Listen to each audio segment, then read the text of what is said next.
Maruti company వాళ్ళు WagonR flex fuel వేరియంట్ని ఫైనల్గా launch చేశారండి. కానీ ఇవి లాంచ్ చేసింది టాప్ వేరియంట్లో పట్టుకొచ్చారు. అంటే రైట్ నో బుక్ చేసుకోవచ్చు. సో ఎంత ప్రైస్కి లాంచ్ అయ్యింది, అసలు మన తెలుగు స్టేట్స్లో ప్రస్తుతానికి మనం బుక్ చేయగలుగుతాం లేదా, ఫీచర్స్ ఏం దొరుకుతున్నాయి, అండ్ ఒక ట్విస్ట్ అయితే ఉంది ఇందులో. అండ్ 3 క్వశ్చన్స్కి నాకైతే ఆన్సర్ దొరకట్లేదు, ఎంత ట్రై చేసినా. ఆ క్వశ్చన్స్ మీతో డిస్కస్ చేయాలనుకుంటున్నాను. వాటి గురించి డిస్కస్ చేస్తే మనకు అసలు ఫ్లెక్స్ ఫ్యూయల్ కార్స్ ఫ్యూచర్లో అసలు నిజంగా వచ్చే వాటి పరిస్థితి ఎలా ఉంటుందో మనకు క్లారిటీ వచ్చే అవకాశం ఉంది. హాయ్ అండి, నేను మీ కార్ మామ ఛానల్కి ఫస్ట్ టైం వచ్చినట్లయితే కనుక సబ్స్క్రైబ్ చేసుకోండి. అండ్ ఈ వీడియో చేయడానికి చాలా ఎఫర్ట్ పట్టింది. ఒక లైక్ చేయండి. ఒకవేళ మీకు అక్కడ హైప్ బటన్ కనిపిస్తుంది, హైప్ బటన్ కనిపిస్తే కనుక హైప్ చేయండి, చాలా హెల్ప్ అవుతుంది నాకు. Thank you. అండ్ కార్ మామ కమ్యూనిటీ ఉందండి, వాట్సాప్ గ్రూప్స్లో రన్ అవుతుంది. సో ఈ ఫ్లెక్స్ ఫ్యూయల్ కార్స్ గురించి కానీ, లేకపోతే అసలు డీజిల్ కార్ కొనాలా, పెట్రోల్ కార్ కొనాలా, లేకపోతే ఎలక్ట్రిక్ కార్ కొనాలా, ఇలాంటి కన్ఫ్యూజన్స్ అన్నిటికీ కూడా అక్కడ ఆన్సర్స్ దొరుకుతాయి మీకు. మీరు కమ్యూనిటీలో జాయిన్ అవ్వడానికి లింక్ అయితే డిస్క్రిప్షన్లో ఇస్తాను. డిస్క్రిప్షన్లో లింక్ యూస్ చేసి మీరు జాయిన్ అవ్వచ్చు. Wagon R flex fuel variant launch చేశారండి. కానీ ఇది ఇప్పుడు మీరు కొనుక్కోవచ్చు అంటే అందరూ కొనుక్కోవడానికి అవ్వదు, కొనుక్కోవచ్చు కానీ అందరూ కొనుక్కోవడానికి అవ్వదు. ఎవరు కొనుక్కోవచ్చు అంటే ట్యాక్సీ పర్పస్ కోసం కొనుక్కోవచ్చు. అండ్ ప్రస్తుతానికైతే ఇంకా మన తెలుగు రాష్ట్రాల్లో ఇంకా ఇన్ఫర్మేషన్ అయితే కంప్లీట్గా లేదు. ఒకవేళ వస్తే కనుక నేను డీటెయిల్గా పెడతాను. సో ప్రస్తుతానికైతే ట్యాక్సీ పర్పస్కి మాత్రమే అమ్ముతున్నారు అనమాట. ఇది పర్సనల్ యూజర్స్కి అయితే అమ్మట్లేదు. సో ఏ వేరియంట్లో వీళ్ళు ఇస్తున్నారో వేరియంట్లో ఉండే ఫీచర్స్ ఏంటో ఒకసారి చెక్ చేద్దాం.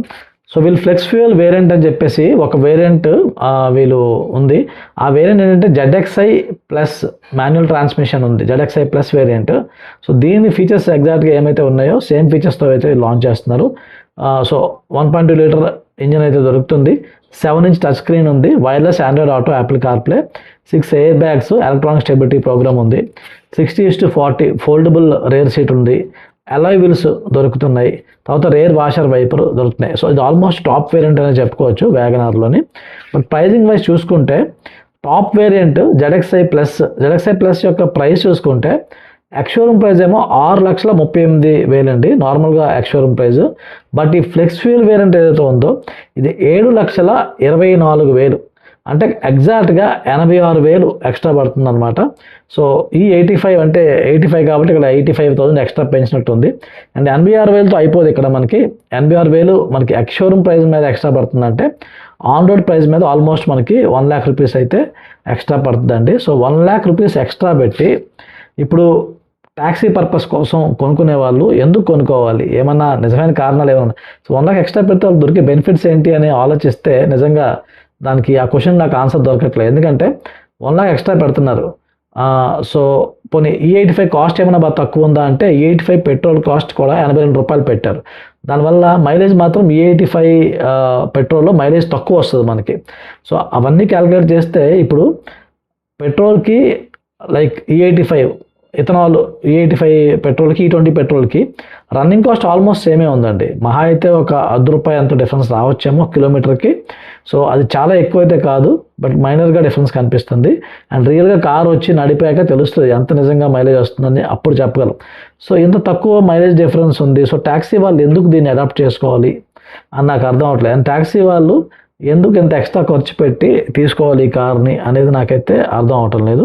దీంతోపాటు ఇంకో 3 క్వశ్చన్స్ ఉన్నాయి నాకు, అంటే అర్థం కానివి. ఒకటి, టాప్ వేరియంట్లో లాంచ్ చేశారు. సో టాప్ వేరియంట్లో లాంచ్ చేసినప్పుడు దీన్ని పర్సనల్ యూసేజ్ కూడా ఇచ్చేయచ్చు కదా. పర్సనల్గా కొనుక్కున్నాను అనుకుని అట్లీస్ట్ టాప్ వేరియంట్ కొనుక్కుంటారు కదా, వాళ్ళకి ఇవ్వట్లేదు. ఇంకో క్వశ్చన్ వచ్చేసి గవర్నమెంట్ ఈ కార్పై GST సబ్సిడీ ఏమి ఇవ్వట్లేదు. సో GST సబ్సిడీ ఆఫర్ చేస్తే కొంచెం అట్రాక్టివ్ ప్రైజింగ్లో రావచ్చు కదా. సో GST సబ్సిడీ ఆఫర్ చేయట్లేదు, ఇది ఒక పెద్ద క్వశ్చన్. సో గవర్నమెంట్ నిజంగా ఫ్లెక్స్ ఫ్యూయల్ అడాప్ట్ చేసుకోవాలి అనుకుంటున్నప్పుడు ఫ్లెక్స్ ఫ్యూయల్ మీద సబ్సిడీ ఇవ్వాలి కదా. ఎలక్ట్రిక్ కార్స్ మీద సబ్సిడీ ఇస్తున్నాం, అండ్ మనము వీటి మీద ఇవ్వకపోవడం అనేది కొంచెం ఆశ్చర్యంగా ఉంది. తర్వాత గవర్నమెంట్ ఇథనాల్ ప్రైస్ కూడా అంతగా తగ్గించలేదు, ఒక ఎక్కువ ప్రైజే పెట్టింది. సో అది దాని మీద కూడా ఏమి ప్రైస్ అయితే తగ్గించట్లేదు. సో ఈ 3 కారణాల వల్ల ఏమనిపిస్తుంది అంటే అసలు ఫ్లెక్స్ ఫ్యూయల్ కార్స్ అనేవి వ్యాగనార్లో ఇప్పుడు ఏంటంటే ఒక వేరియంట్ పట్టుకొచ్చారు. సో ఇక్కడ ఎలా ఉందంటే మారుతి వాడు మన గవర్నమెంట్ గోల్ భరించలేక ఒక కారు ఓకే లాంచ్ చేసాం ఫ్లెక్స్ ఫ్యూయల్ కార్ అని చెప్పుకోవడానికి లాంచ్ చేసినట్టుగా ఉంది తప్పితే నిజంగా దీని ట్యాక్సీ వాళ్ళు కొని దాన్ని అడాప్ట్ చేసుకొని ముందుకు వెళ్తారు అనే కాన్సెప్ట్ నాకేం కనిపించట్లేదు. ఎందుకంటే ఇక్కడ జనాలు ఏం చేస్తారంటే ట్యాక్సీ వాళ్ళు ఒకళ్ళు పెట్రోల్ విషయంలో టెన్షన్స్ డౌట్స్ ఉంటే వాళ్ళు VXI CNG వేరియంట్ ఉంది 6,47,000 దొరుకుతుంది, అది తీసుకుంటారు.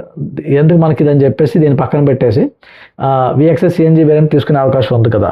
సో నాకైతే అలాగా అనిపిస్తుంది.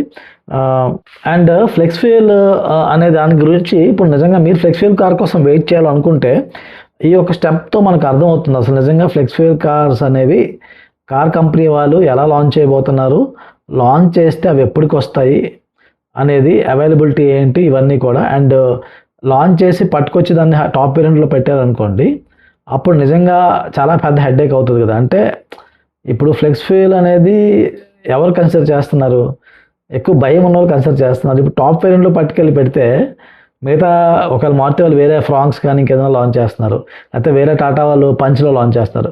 సో ఫ్లెక్స్ ఫ్యూయల్ మొత్తం పట్టుకెళ్ళి టాప్ వేరియంట్స్లో పట్టుకెళ్ళి పెడితే కనుక అసలు నిజంగా మనం కొనడానికి అది లాజికల్గా అనిపిస్తుందా లేదా, ఈ క్వశ్చన్స్ అయితే నాకు వస్తున్నాయండి. సో మీకేమనిపిస్తుందో కామెంట్ చేయండి.